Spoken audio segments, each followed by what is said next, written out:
They're here.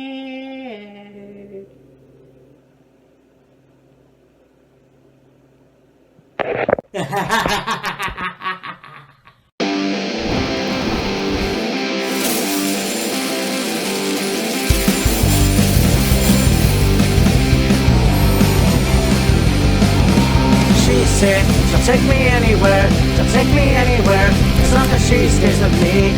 She said, she'll take me anywhere, she'll take me anywhere, as long as I stay clean. Kiss, kiss Molly's lips, kiss, kiss Molly's lips, kiss, kiss Molly's lips, kiss, kiss Molly's lips.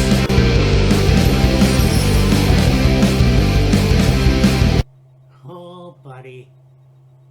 What a show. Smackdown in South Carolina, Columbia. This was awesome. I mean, we'll get to the match in a second, but yeah. It looks like Survivor Series is coming up nicely.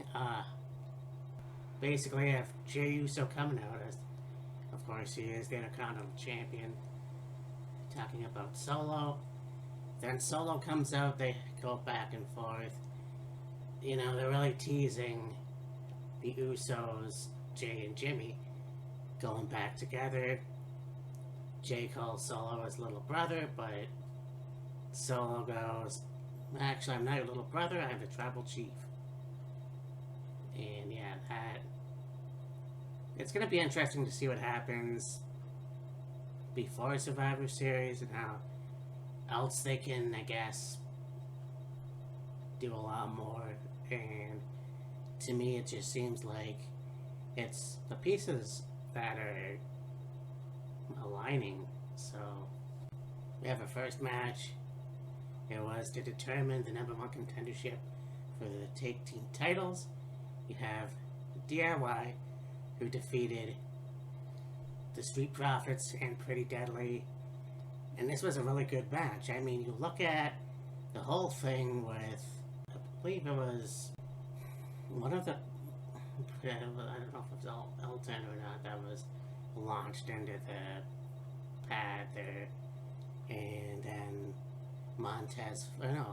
Angelo was also launched himself into Elton. And that was a whole mix-up, I'm sorry, but honestly, this was a really good match, I swear. You know, I think that the Street Profits are a good tag team, as well as Pretty Deadly, and then you look at Tommaso Ciampa and Johnny Gargano. These guys, since NXT, have been one of the best dominant tag teams, and are continuing to be the best dominant tag teams. But you have Montez, who covered Elton, and Tommaso covering Wilson. Wilson was the legal man, so the referee counted, but she counted Wilson. And then, of course, she goes to the announcer and says, no, DIY won.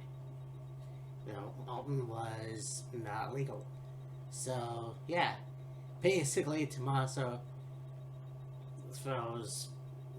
pushes Ford out of the way, and they raise their hands, and just wait till you see the other match. You have Lash Legends making her debut on Smackdown on a match with Piper Niven, and you have Bianca and Jade, who are in the crowd watching the match.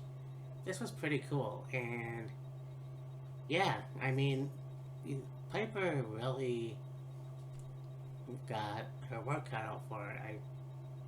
I honestly, and this is not an Lash, but I think that I haven't seen her that good.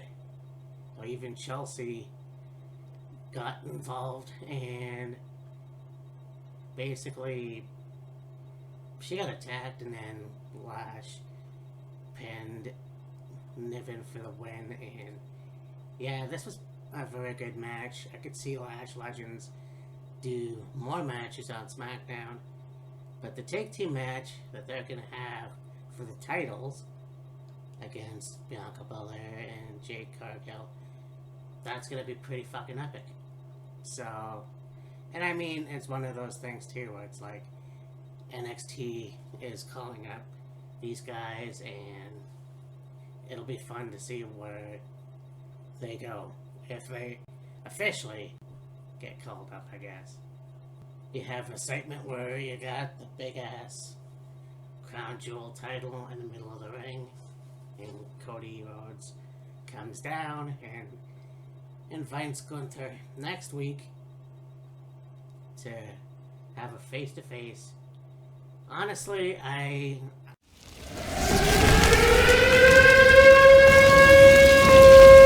don't want to be like everyone else and say that this fucking sucks. But honestly, it just seems like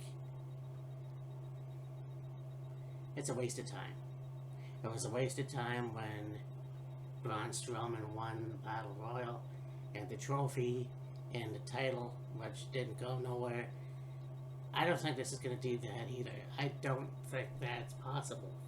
And then you have Liv Morgan versus Nia Jax. They don't have a title. At least I didn't see one. So it doesn't make any sense to me. Is it going to be a good match? Yeah. But it just doesn't make any sense. Because they're going to come back to North America and they're not going to have that title around their waist. So I don't know. It would have been much better if they had a trophy. But it is what it is.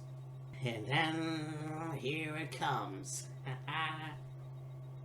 We have #1 contendership, the last match, the #1 contendership for the WWE titles. We have A-Town Down and Los Garza. And a debuting Motor City Machine Guns. I mean, here's a team that have wrestled all over the world. A team that has been in TNA since day one. And you look at these guys and you go, when are they going to come into the WWE? You saw Alex Shelley have a taste of NXT. You saw that. But you knew in the back of your mind, and when I had video games, I would put the Motor City Machine Guns, I would make them, and I would put the Intercontinental title on Chris Sabin. Or I would put maybe the US title on Alex Shelley. And I would put the WWE titles on the Motor City Machine Guns. But it just goes to show you that this is Triple H's era. Because I don't think Motor City Machine Guns, A, would have kept their name, and B, like, who knows what could have happened. It's so crazy to me that you're getting Julia and Stephanie Valkyria, and I can't remember her other name, but you're getting these guys, and it's like, very cool. You know? And I mean, that's the thing.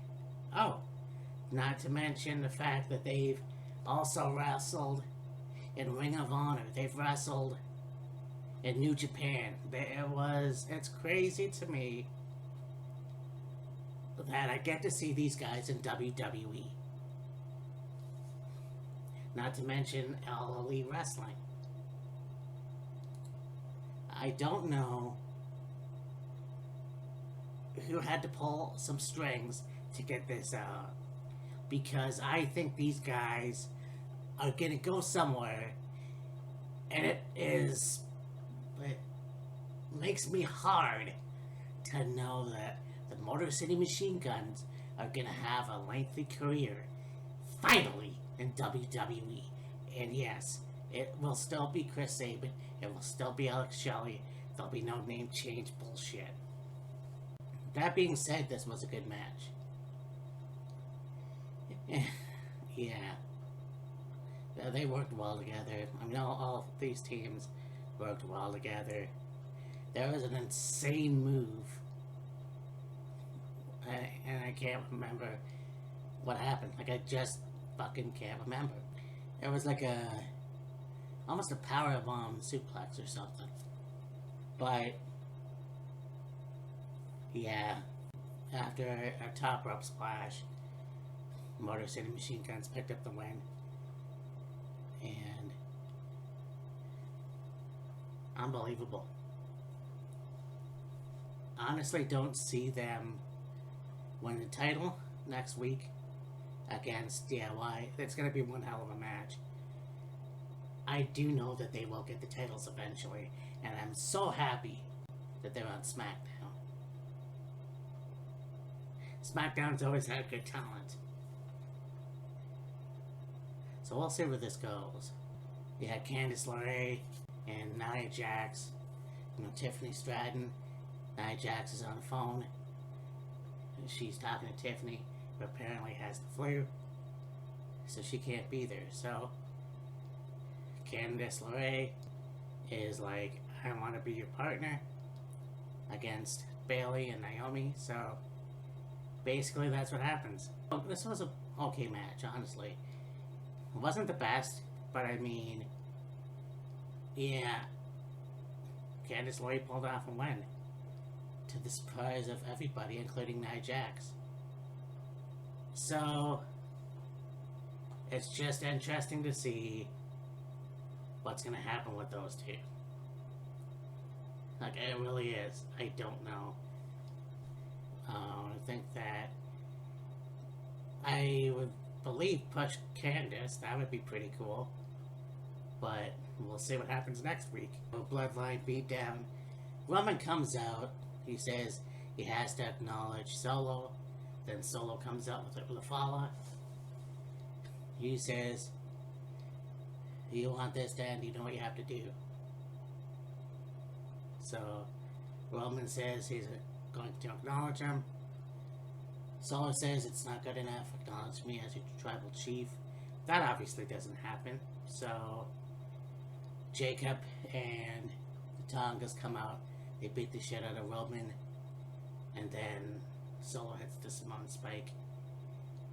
This is interesting because, yeah, you could have that Survivor Series match, but you're obviously going to have a match with Solo Sikoa and Roman Reigns.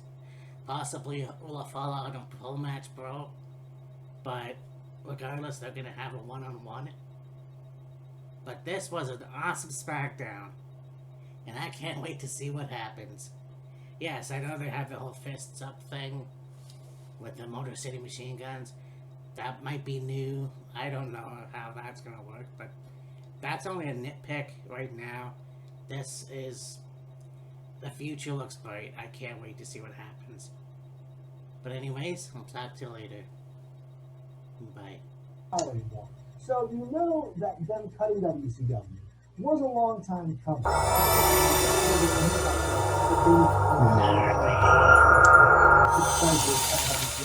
don't think that's the case at all. If you look at some of this earlier interviews, like